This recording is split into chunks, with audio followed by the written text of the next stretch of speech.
It's possible that there's only one civilization in the Milky Way galaxy. There may only have ever been one, and there may only ever be one. And that's us. We may be the first and last. That's important. If you're looking for a hint as to how we should behave politically towards each other, towards our planet, then this idea matters. Imagine that the Earth is the only place in a galaxy where intelligent life exists. The only place where collections of atoms as old as time have come together into improbable patterns that can think and feel and bring meaning to an otherwise meaningless universe. How should we behave? Surely, notwithstanding the fact that we're tiny, fragile things on a mote of dust, orbiting around one star amongst 400 billion, we must consider ourselves and our world to be inconceivably valuable.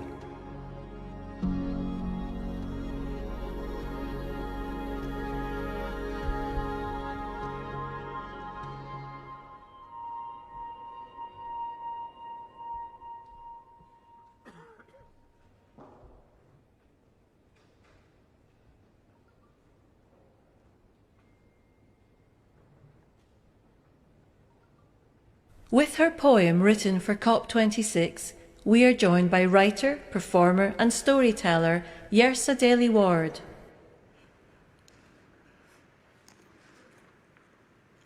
Nothing will be saved without you. It is important to begin with the fact. This is your invitation to lead with light. You were born to be creators of the ground entrusted. Yesterday's beneficiaries, inheritors of land, air, time. Now is all we have left, holding the world in our hands, with the most inconvenient truth to honor the earth, land, sky. Our day is older than it used to be, but not yet gone. The day is dimming and still not done. Come, leading lights. We were born to be creators of the possible future. The truth will not leave without you, heavy though it may be.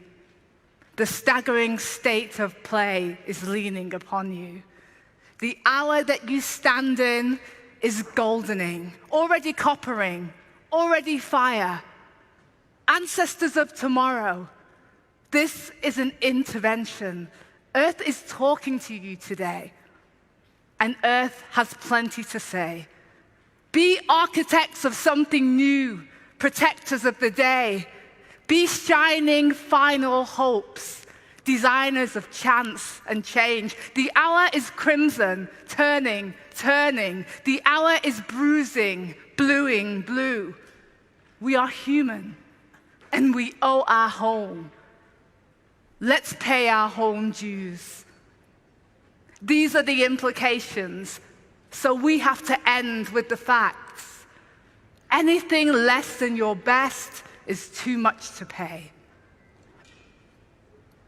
Anything later than now is too little, too late. Nothing will change without you.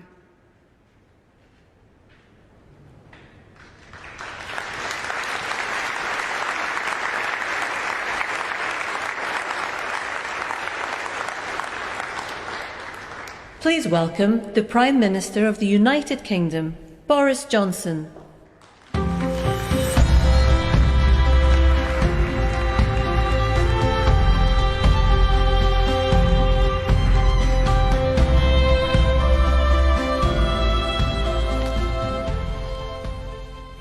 Good afternoon, everybody. Welcome to COP. Welcome to Glasgow and to Scotland, whose most globally famous fictional son is almost certainly a man called James Bond, who generally comes to the climax of his highly lucrative films strapped to a doomsday device, desperately trying to work out which coloured wire to pull to turn it off, while a red digital clock ticks down remorselessly to a detonation that will end human life as we know it. And we are in roughly the same position, my fellow global leaders, as James Bond today. Except that the tragedy is, this is not a movie, and the doomsday device is real, and the clock is ticking to the furious rhythm of hundreds of billions of pistons and turbines and furnaces and engines with which we are pumping carbon into the air faster and faster, record outputs, and quilting the earth in an invisible and suffocating blanket of CO2, raising the temperature of the planet with a speed and an abruptness that is entirely man-made. And we know what the scientists tell us, and we have learned not to ignore them. 2 degrees more, and we jeopardize the food supply for hundreds of millions of people as crops wither, locusts swarm. 3 degrees, and you can add more wildfires and cyclones, twice as many, 5 times as many droughts, and 36 times as many heat waves. 4 degrees, and we say goodbye to whole cities. Miami, Alexandria, Shanghai, all lost beneath the waves. And the longer we fail to act, the worse it gets, and the higher the price when we are eventually forced by catastrophe to act. Because humanity has long since run down the clock on climate change. It's 1 minute to midnight on that doomsday clock, and we need to act now. If we don't get serious about climate change today, it will be too late for our children to do so tomorrow. I was there with many of you in Copenhagen 11 years ago when we acknowledged we had a problem. I was there in Paris 6 years ago when we agreed to net zero and to try to restrain the rise in the temperature of the planet to 1.5 degrees. And all those promises will be nothing but blah, blah, blah, to coin a phrase.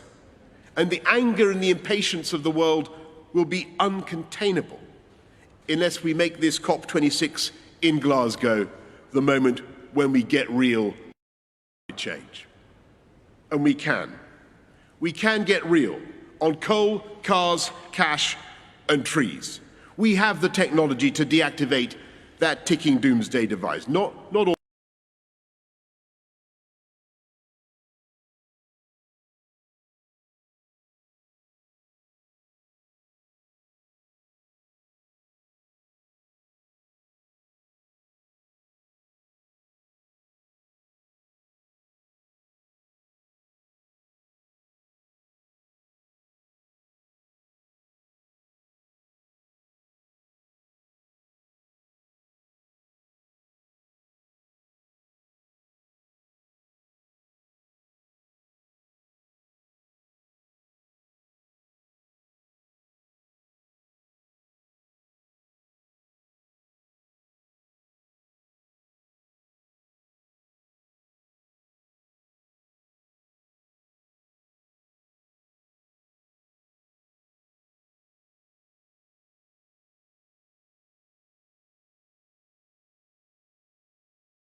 But one by one, and with ever greater speed and efficiency, we can begin to close down those billions of hydrocarbon combustion chambers that you find currently in every corner of success. I urge developed countries and the emerging economies to build coalitions to create the financial and technological conditions to accelerate the decarbonization of the economy as well as the phase-out of coal. These coalitions are meant to support the large emitters that face more difficulties in the transition from grey to green, for them to be able to do it. Let's have no illusions. If commitments fall short by the end of this COP, countries must revisit their national climate plans and policies, not every 5 years, every year, every moment, until keeping to 1.5 degrees is assured, until subsidies to fossil fuels end, until there is a price on carbon, until coal is phased out. But we also need greater clarity. There is a deficit of credibility and a surplus of confusion over emissions reductions and net zero targets with different meanings and different metrics. That is why, beyond the mechanisms already established in the Paris Agreement, I'm announcing today that we'll establish a group of experts to propose clear standards to measure and analyze net zero commitments from non-state actors. Second, we must do more to protect vulnerable communities from the clear and present dangers of climate change. Over the last decade, nearly 4 billion people suffered climate-related disasters. That devastation will only grow. But adaptation works. Early warning systems save lives. Climate-smart agriculture and infrastructure save jobs. And all donors must allocate half their climate finance to adaptation. And public and multilateral development banks should start as soon as possible. Third, this COP must be a moment of solidarity. The $100 billion a year climate finance commitment in support of developing countries must become a 100 billion climate finance reality. And this is critical to restoring trust and credibility. I welcome the efforts led by Canada and Germany to help us get there. It is an important first step, but it delays the largest support for years, and it doesn't give clear guarantees. And beyond the 100 billion, developing countries need far greater resources to fight COVID-19, to build resilience and pursue sustainable development. Those suffering the most, namely least developed countries and small island developing states, need urgent funding, more public climate finance, more overseas development aid, more grants, easier access to funding. And multilateral development banks must work much more seriously at mobilizing greater investment through blended and private finance. Excellencies, the sirens are sounding. Our planet is talking to us and telling us something. And so are people everywhere. Climate action tops the list of people's concerns across countries, age, and gender. We must listen, and we must act, and we must choose wisely. On behalf of these and future generations, I urge you, choose ambition, choose solidarity, choose to safeguard our future and save humanity, and I thank you.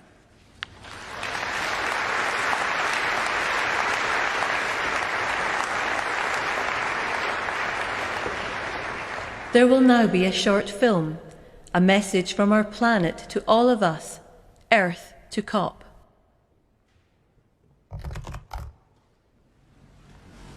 Commuter chaos this morning and delays for the day as high levels of water brought services to a standstill. The Met Office says we should be braced for more of this. Forget summer, they say. It's going to...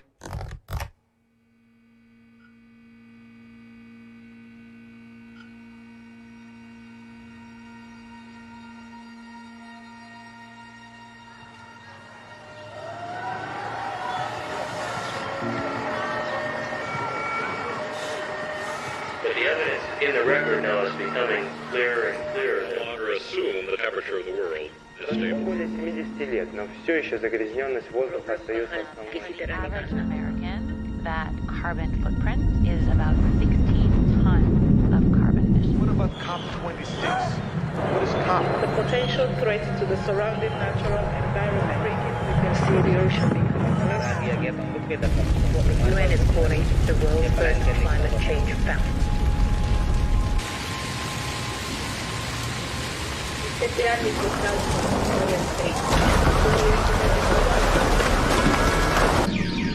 Frequency of Scientists are correct in their fears. A sure sign of climate change. I'm sorry. No, don't be sorry. No, that's because the more we take, the less there is for future generations.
On our warming planet, there are reasons for hope. We need to have the courage to try. A lot more jobs created in the green economy. Climate change is not the problem. Climate change is the expression of the problem. The renewable energy technologies to fundamentally transform the energy system are at our disposal. So how do we begin the process of reversing global warming?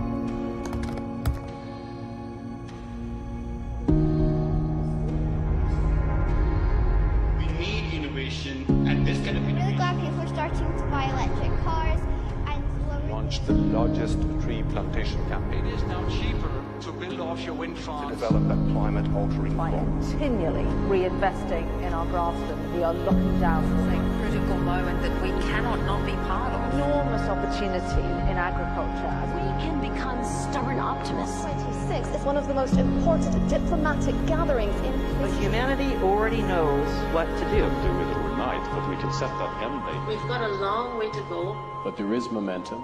Roll up your sleeves and do it.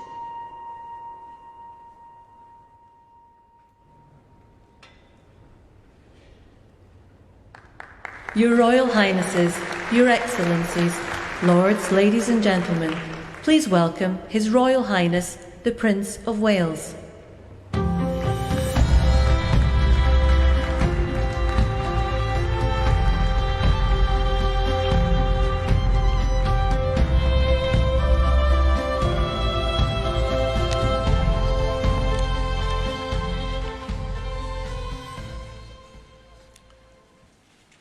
Your Excellencies, ladies and gentlemen, the COVID-19 pandemic has shown us just how devastating a global cross-border threat can be.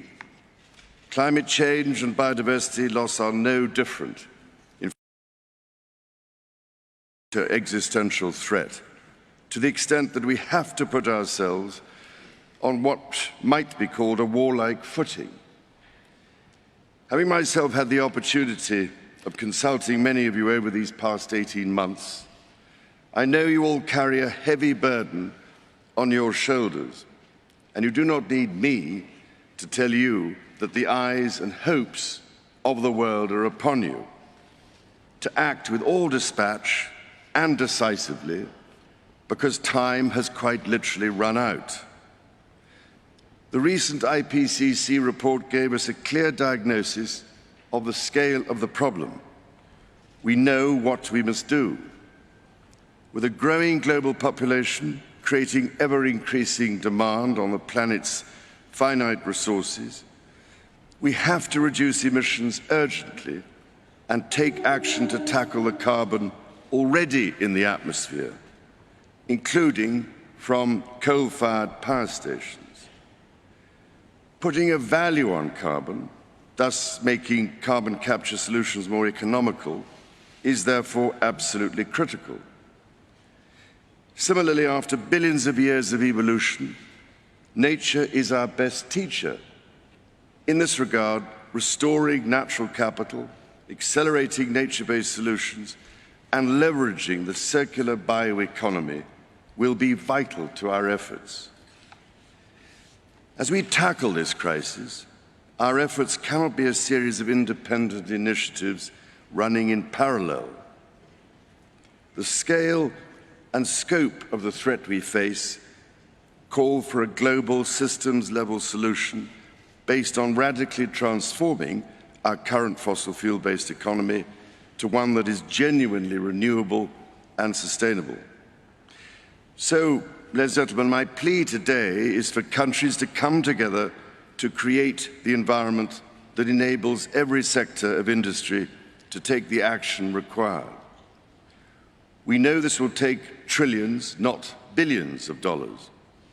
We also know that countries, many of whom are burdened by growing levels of debt, simply cannot afford to go green. Here we need a vast military-style campaign to marshal the strength of the global private sector. With trillions at its disposal, far beyond global GDP, and with the greatest respect, beyond even the governments of the world's leaders, it offers the only real prospect of achieving fundamental economic transition. So, how do we do it? First, how do we get the private sector all pulling in the same direction? After nearly 2 years now of consultation, CEOs have told me that we need to bring together global industries to map out, in very practical terms, what it will take to make the transition. We know from the pandemic that the private sector can speed up timelines dramatically when everyone agrees on the urgency and the direction. So each sector needs a clear strategy to speed up the process of getting innovations to market. Second, who pays and how? We need to align private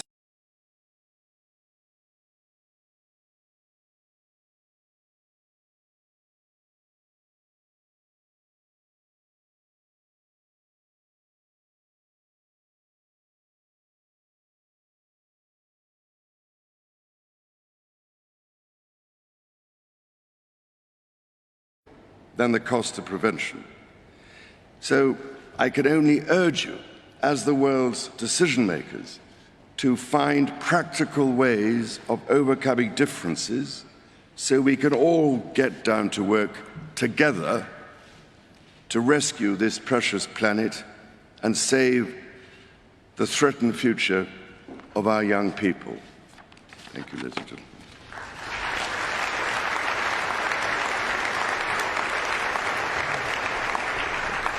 Please welcome the COP26 People's Advocate, who has dedicated his lifetime to highlighting the beauty of the natural world, Sir David Attenborough.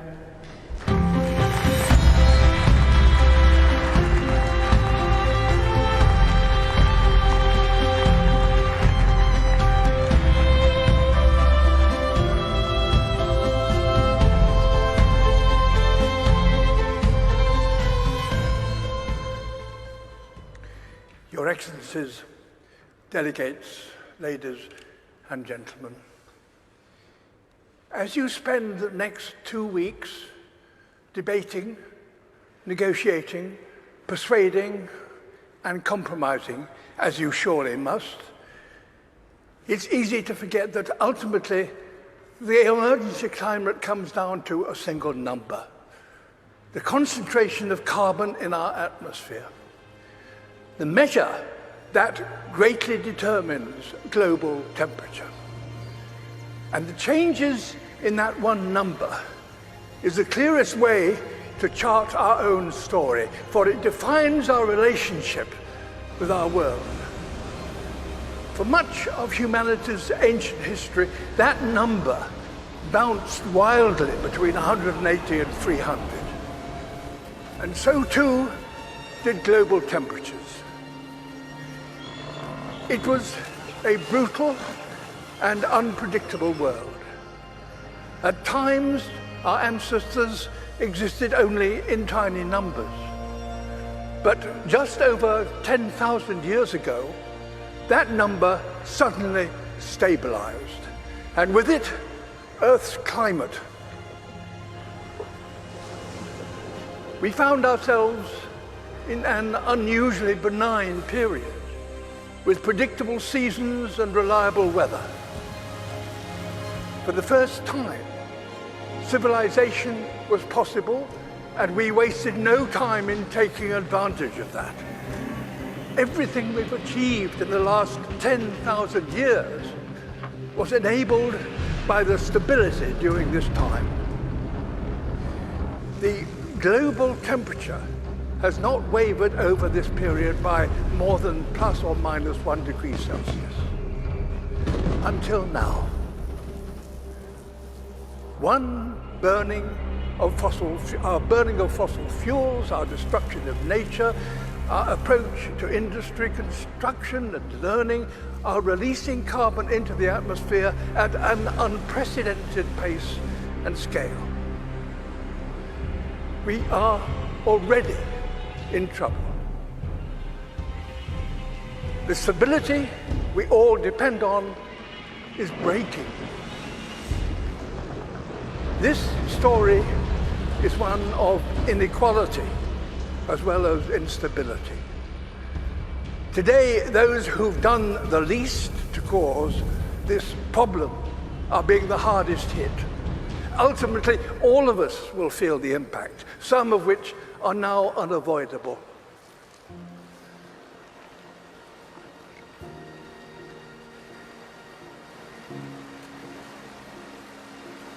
My world is melting. You think you have control, we actually have no control. I'm absolutely terrified to bring a child to this world. Is this how our story is due to end? A tale of the smartest species doomed by that all-too-human characteristic of failing to see the bigger picture in pursuit of short-term goals. Perhaps the fact that the people most affected by climate change are no longer some imagined future generation, but young people alive today. Perhaps that will give us the impetus we need to rewrite our story, to turn this tragedy into a triumph. We are, after all, the greatest problem solvers to have ever existed on Earth. We now understand this problem. We know how to stop the number rising and put it in reverse. We must have carbon emissions, halt them this decade. We must recapture billions of tons of carbon from the air. We must fix our sights on keeping 1.5 degrees within reach. A new industrial revolution, powered by millions of sustainable innovations, is essential and is indeed already beginning. We will all share in the benefits: affordable clean energy, healthy air, and enough food to sustain us all. Nature is a key ally. Wherever we restore the wild, it will recapture carbon and help us bring back balance to our planet. And as we work to build a better world, we must acknowledge no nation has completed its development, because no advanced nation is yet sustainable. All have a journey still to compete, so that all nations have a good standard of living and a modest footprint. We're going to have to learn together how to achieve this, ensuring none are left behind.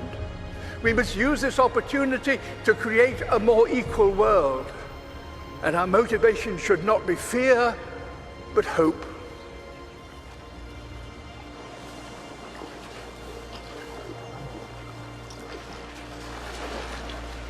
Can we fix climate problem in one generation? My answer would be yes, we have to. We need to not just to talk about what we can do, but to do what we can. This is a challenge that we should try to solve.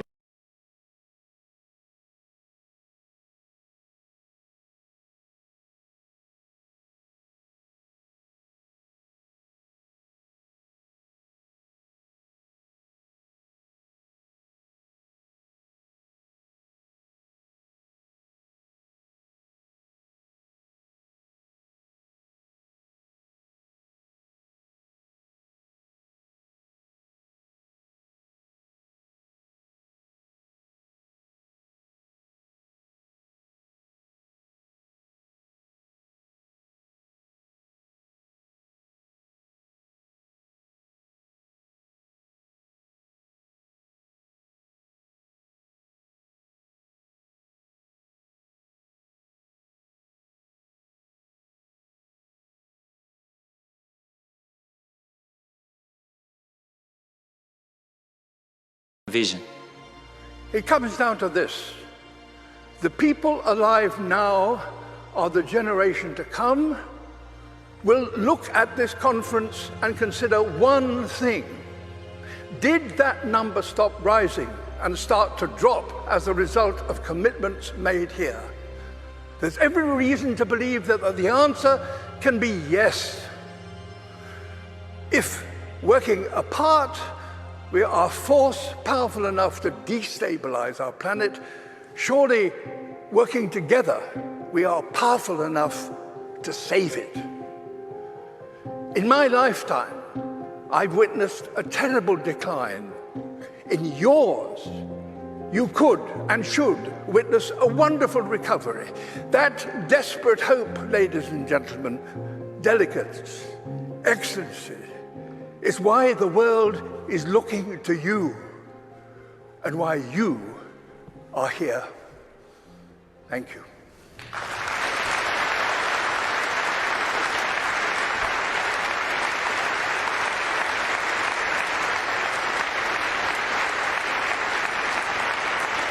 Please welcome the Prime Minister of Barbados, Mia Mottley.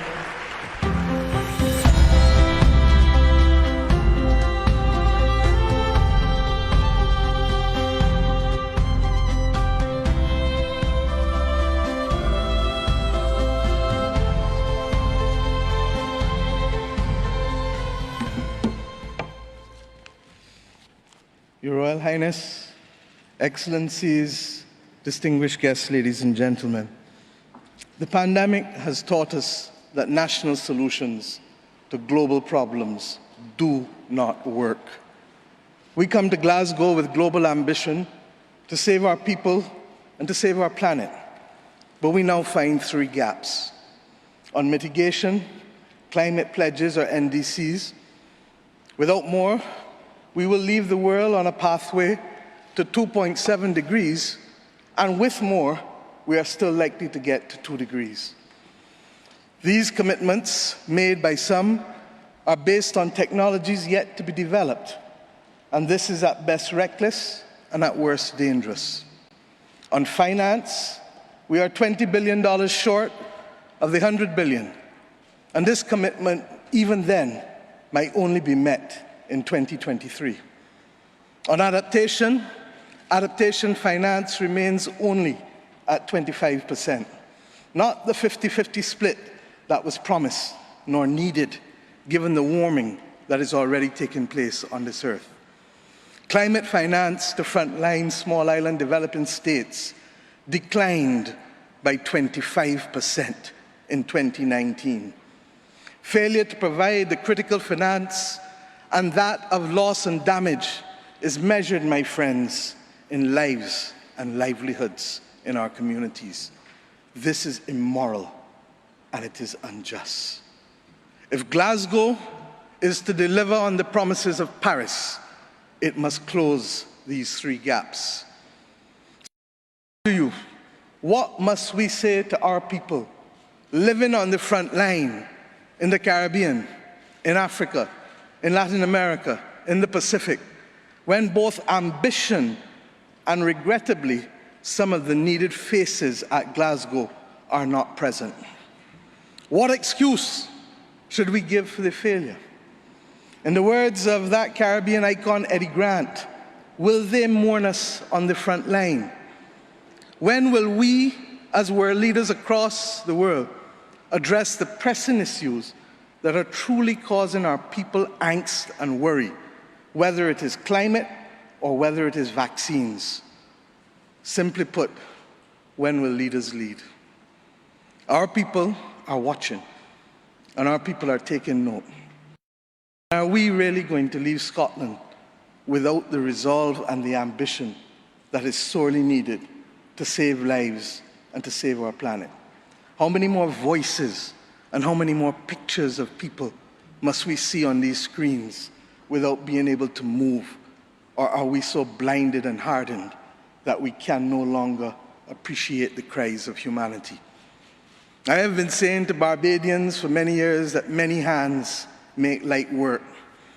Today, we need the correct mix of voices, ambition, and action. Do some leaders in this world believe that they can survive and thrive on their own? Have they not learned from the pandemic? Can there be peace and prosperity if 1/3 of the world literally prospers and the other 2/3 of the world live under siege and face calamitous threats to our well-being? What the world needs now, my friends, is that which is within the ambit of less than 200 persons who are willing and prepared to lead. Leaders must not fail those who elect them to lead. And I say to you, there is a sword that can cut down this Gordian knot, and it has been wielded before. The central banks of the wealthiest countries engaged in $25 trillion of quantitative easing in the last 13 years. 25 trillion. Of that, 9 trillion was in the last 18 months to fight the pandemic. Had we used that 25 trillion to purchase bonds, to finance the energy transition, or the transition of how we eat, or how we move ourselves in transport, we would now today be reaching that 1.5 degrees limit that is so vital to us. I say to you today in Glasgow that an annual increase in the SDRs of $500 billion a year for 20 years, put in a trust to finance the transition, is the real gap, Secretary General, that we need to close, not the 50 billion being proposed for adaptation. And if 500 billion sounds big to you, guess what? It is just 2% of the 25 trillion. This is the sword we need to wield. Our excitement 1 hour into this event is far less than it was 6 months ago leading up to this event. Can we, with those voices and these speeches from Sir David and others, find it within ourselves to get the resolve to bring Glasgow back on track? Or do we leave today believing that it was a failure before it starts? Our world, my friends, stands at a fork in the road. One no less significant than when the United Nations was formed in 1945. But then, the majority of our countries here did not exist. We exist now. The difference is we want to exist 100 years from now. And if our existence is to mean anything, then we must act in the interests of all of our people who are dependent on us. And if we don't, we will allow the path of greed and selfishness to sow the seeds of our common destruction. The leaders of today not 2030, not 2050, must make this choice. It is in our hands. And our people and our planet need it more than ever. We can work with who is ready to go because the train is ready to leave. And those who are not yet ready, we need to continue to ring circle and to remind them that their people, not our people, but their citizens, need them to get on board as soon as possible. Code red to the G7 countries. Code red to the G20. Earth to COP, that's what it said. Earth to COP. For those who have eyes to see, for those who have ears to listen, and for those who have a heart to feel, 1.5 is what we need to survive. 2 degrees, yes, SG, is a death sentence for the people of Antigua and Barbuda, for the people of the Maldives, for the people of Dominica and Fiji, for the people of Kenya and Mozambique, and yes, for the people of Samoa and Barbados. We do not want that dreaded death sentence. And we've come here today to say, try harder, because our people, the climate army, the world, the planet, needs our actions now, not next year, not in the next decade. Thank you.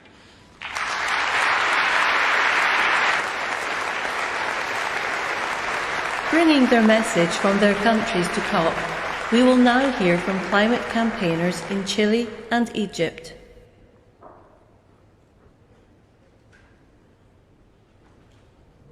Mi nombre es Isis Riquelme, activista climática, ecofeminista y estudiante de geografía de Chile, y hoy les hablo para que se escuche la voz de la juventud de Latinoamérica.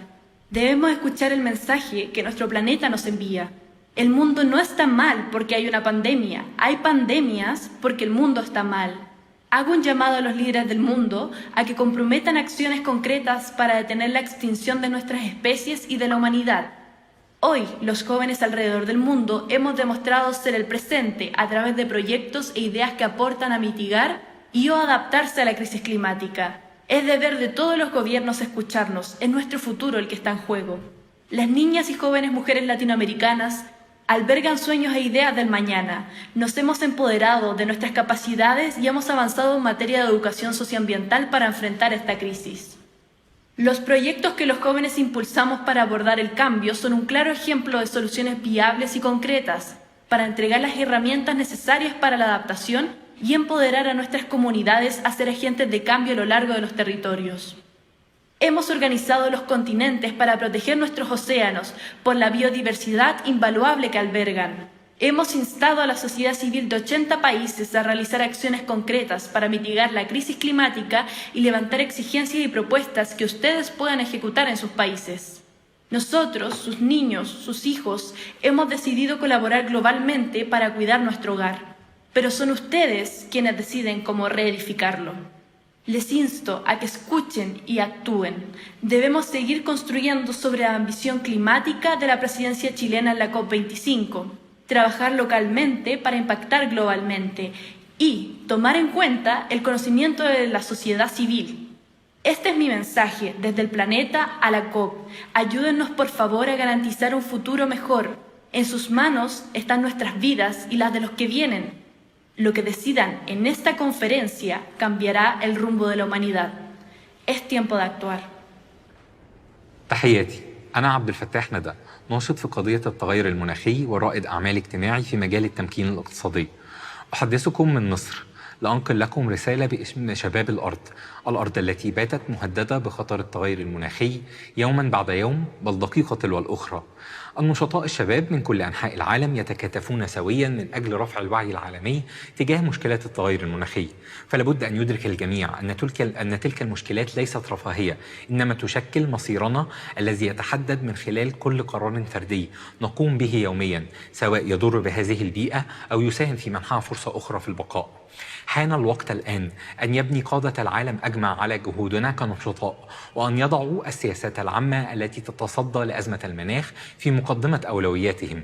لقد قضيت ال6 سنوات الماضية في العمل مع المجتمعات المحلية الأقل حظاً في التنمية داخل مصر من خلال تدريب الشباب والقادة المجتمعيين على ريادة الأعمال الاجتماعية والتمكين الاقتصادي باستخدام نماذج المشاريع الصديقة للبيئة. وقد وجدت أن هناك الكثير من الفرص لتحقيق التمكين الاقتصادي في تلك المناطق من خلال تلك المشاريع الخضراء. فعلى الرغم من النظرة إلى هذه المناطق أنها لا تعتبر مشكلات المناخ من ضمن أولوياتها، إلا أن الشباب هناك لديهم الكثير من الحلول المبتكرة لبدء مشاريعهم الاجتماعية الصديقة للبيئة والتي تمكنهم من تحقيق دخل مادي بالإضافة للتصدي لأزمة التغير المناخي. هذه رسالتي من كوكب الأرض لقمة المناخ. أدعو قادة العالم لوضع مفاهيم الاقتصاد الأخضر والاقتصاد الدوار على رأس قائمة السياسات الاقتصادية العالمية في السنوات المقبلة. أؤمن بأن ذلك قد يساهم في تحويل تلك المحنة لمنحة حقيقية. أخيراً، يأمل شباب مصر في ضيافة قمة المناخ التالية، ونرحب بكم في العام القادم لرؤية نموذج مشرف من جهود شباب مصر لحماية كوكبنا وضمان مستقبل أفضل لكل من يعيش عليه. فقط تخيلوا ما يمكننا تحقيقه معا إذا وضعنا هذا الهدف كمهمتنا الجماعية. شكرا جزيلا. 15% of the world's population have a disability. Here is a message on their behalf. My name is Eddie Ndopu.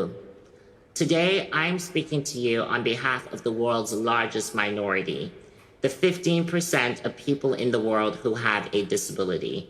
But make no mistake, there is nothing minor about who we are. We are larger than life, but because of systemic exclusion and inequality, our power and brilliance is often ignored or diminished. As an ambassador for the We the 15 campaign, I am here to tell you that we refuse to be rendered invisible in the climate action conversation. The impact of climate change is disproportionate for disabled people around the world. The change that climate change is creating is no longer a debate about the future or what might happen, because it is happening. We are some of the planet's most vulnerable citizens and some of the most resilient. But Earth is equally vulnerable, and its resilience is not without limits. We are dangerously close to reaching those limits. In my home in South Africa, I see the impact of climate change on our communities, on our economy, on our ability to grow food, and even to survive. I see a generation grow in their hearts at what the future holds. On behalf of everyone, disabled and non-disabled all around the world, I call on you to commit to concrete actions to stop the destruction of this magnificent planet. This conference is one of the most important meetings in history. You have the chance to make decisions and reach agreements which will affect the lives of generations to come. You are in a position of extraordinary power. You can change forever the trajectory we are on. You can make a world that is once again full of hope, not fear. This is my message from Earth to COP. On behalf of We the 15, I ask you, please help us to guarantee a safer future for every life, regardless of their ability.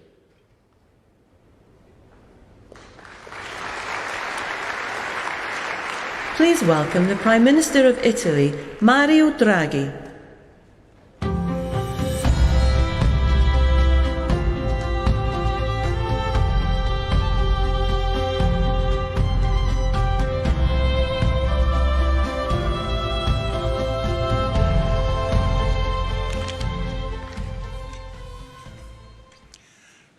Prime Minister Johnson, Excellencies, colleagues, ladies and gentlemen. The speeches we've just heard resonate deeply with me. Over the last few years, young people have done us a service by bringing the climate agenda on the front of our political debate. Young people were the center of the pre-COP summit in Milan. In Glasgow, here, we need to make them proud. Projected rise in global temperatures is set to affect dramatically life on our planet. From catastrophic fires and floods we've seen now, to the bleaching of coral reefs, to the loss of biodiversity, the impact of climate change is already all too evident. Its price also rising fast, especially for the poorer nations. The cost of disruptions for households and companies in low and middle-income countries amounts to a staggering $390 billion a year. Climate change also has serious repercussions on global peace and security. It can deplete natural resources and worsen social tensions, lead to new migration flows, and contribute to terrorism and organized crime. Climate change can tear us apart. Thanks to the constant dialogue and cooperation, we made good progress on addressing climate change. The G20 accounts for around 75% of global greenhouse gas emissions and around 80% of global GDP. At last weekend summit in Rome, its member states agreed that we must limit the rise in global temperature to 1.5 degrees, was the first time, and committed to achieve net zero emissions by or around mid-century. We decided to step up our actions starting from this decade, enhance our nationally determined contributions, and stop the international public funding of unabated new coal by the end of this year. Here, at the COP26, we must now go further than we did at G20. We need to speed up our commitment to keep the rise in temperatures below 1.5 degrees. We need to build on the G20 agreement and act faster and more decisively. We must strengthen our efforts in the realm of climate finance. We must bring together the public and the private sector in new ways. We had a roadmap just made by Prince Charles. Prime Minister Johnson highlighted the amount of private money available. It's tens of trillions. But now we've got to use them. Now we have to find an intelligent way to spend them and spend them quickly. We need, first and foremost, that all multilateral development banks, and especially the World Bank, co-share with the private sector risks that the private sector alone cannot bear. Country-based platforms where the World Bank and other banks, multilateral development banks, can actually co-share and make all this money usable to a good effort. This is the first, in a sense, great news that Prime Minister Johnson gave us today. That money is not a concern if we want to use it well.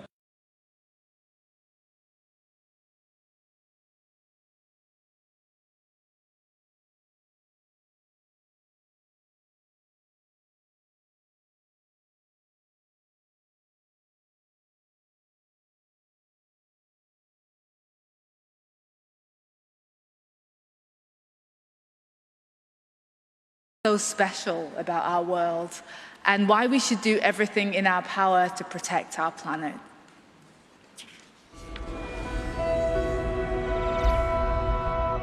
Delphine was a girl born in 2099. One day, her gran gave her a book, heavy with a spine. There were photographs of creatures she'd never ever seen. What are they, Gran, these animals? What does this all mean? Gran sighed. Many years ago, they roamed the earth and seas. But we bulldozed their homes, and burnt down their trees. We put plastic in their oceans and greenhouse gases in the sky. But why did you let them, Gran? Why? Oh, why? Oh, why? I was just a child, she said. I shouted, no one took heed. Businessmen wanted money. It was nothing more than greed. That night, Delphine read on, and her eyes grew bigger and wider. And when she fell asleep, the creatures came to life inside her. A giant cat with golden stripes and glowing orange eyes. A candy floss pink bird taking off across the skies. A funny little lizard with color-changing skin. Some speedy silver fish with spikes upon their fins. When the sun came up, the menagerie faded away, and Delphine's heart felt heavy in the cold grey light of day.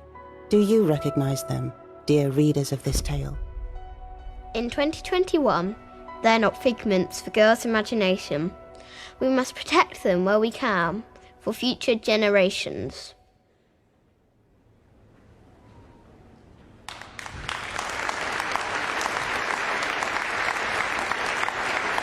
To close the ceremony, please welcome climate and environmental activist Elizabeth Watuti.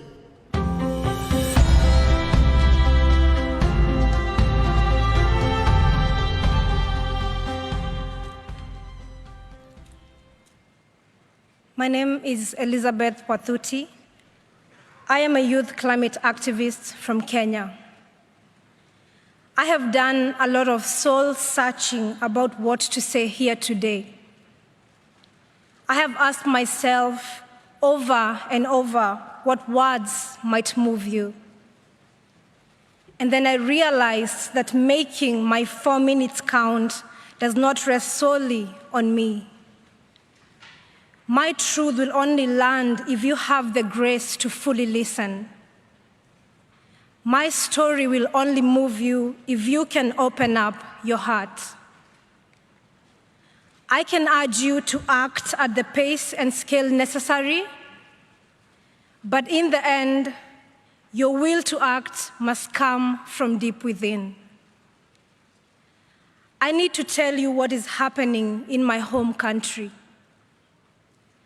Right now, as we sit comfortably here in this conference center in Glasgow, over 2 million of my fellow Kenyans are facing climate-related starvation. In this past year, both of our rainy seasons have failed, and scientists say that it may be another 12 months before the waters return again. Meanwhile, our rivers are running dry. Our harvests are failing. Our storehouses stand empty. Our animals and people are dying. I have seen with my own eyes 3 young children crying at the side of a dried-up river after walking 12 miles with their mother to find water. Please open your hearts. This is not only happening in Kenya. Over the past few months, there have been deadly heat waves and wildfires in Algeria and devastating floods in Uganda and Nigeria. And there is more still to come. By 2025, in just 4 years' time, half of the world's population will be facing water scarcity. And by the time I'm 50, the climate crisis will have displaced 86 million people in sub-Saharan Africa alone. I would like you to join me in holding a moment of compassionate silence for the billions of people who are not here with us today, whose stories are not being heard, and whose suffering is not being felt.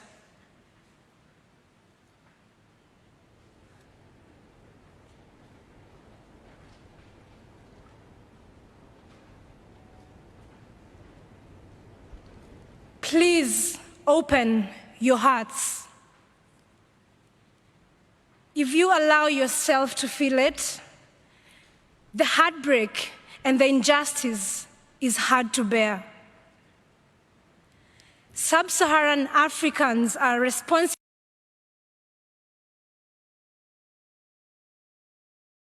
for historical emissions. The children are responsible for none, but they are bearing the brunt. We are the adults on this earth right now, and it is our responsibility to ensure that the children have food and water. I have been doing what I can. Inspired by the great Professor Wangari Maathai, I founded the Green Generation Initiative, a tree-growing initiative that enhances food security for young Kenyans. So far, we have grown 30,000 fruit trees to maturity, providing desperately needed nutrition for thousands of children. Every day, we see that when we look after the trees, they look after us. But these trees and the life-saving fruit they bear will not survive on a 2.7 degrees Celsius warmer planet. The decisions you make here will help determine whether the rains will return to our land. The decisions you make here will help determine whether the fruit trees we plant will live or perish. The decisions you make here will help determine whether children will have food and water. I believe in our human capacity to care deeply and to act collectively. I believe in our ability to do what is right if we let ourselves feel it in our hearts. So for these next 2 weeks, let us feel it in our hearts. The children cannot live on words and empty promises. They are waiting for you to act. Please open your hearts and then act. Thank you.